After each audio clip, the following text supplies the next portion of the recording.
श्री गणेशाय नमः। ओम नमः शिवाय। शिव पुराण तीसरा अध्याय। श्री नारद जी ने कहा, हे प्रभु, इसके पश्चात क्या हुआ? श्री ब्रह्मा जी बोले, नारद, इतना कुछ होने पर भी भगवान सदाशिव के विरुद्ध मेरे मन में जो द्वेष उत्पन्न हो चुका था उसको मैं किसी प्रकार भी दूर न कर सका। इसको भी तुम शिव की माया ही समझो। मैंने अपने पुत्र दक्ष को बुलाकर कहा कि अपने पसीने से उत्पन्न हुई रति का विवाह कामदेव से कर दो।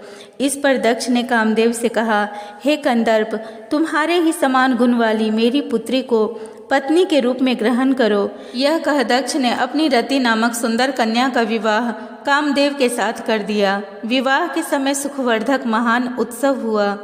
अपनी पुत्री तथा जमाता को सुखी देखकर दक्ष भी अत्यंत प्रसन्न थे। जैसे कि मैं कह चुका हूँ, मेरे हृदय में द्वेष की अग्नि जल रही थी।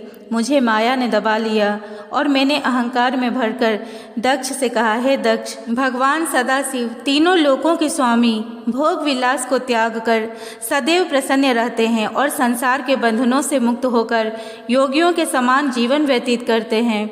उन्होंने अपनी इंद्रियों पर हम लोगों का अपमान किया है, अतः हम लोगों को भी वही काम करना चाहिए जिससे कि उनके मन में विकार उत्पन्न हो। इसीलिए अब तुम उपाय करो कि भगवान सदाशिव अपना विवाह करें। जब तक यह काम न होगा मेरी चिंता न मिटेगी।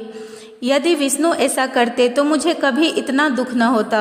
इसीलिए जब तक सदाशिव अपना विवाह न कर लेंगे मुझे चैन न पड़ेगा। मैंने यह बात दक्ष से कही और वहाँ कामदेव की अत्यधिक प्रशंसा करके उससे कहा, वत्स, अब तुम जगत के हितार्थ भगवान सदाशिव को अपने वश में करो और अपना प्रताप दिखाओ। ऐसा करने से तीनों लोकों में तुम्हारा अधिकार हो जाएगा। यह काम तुम्हारे अतिरिक्त और कोई नहीं कर सकता।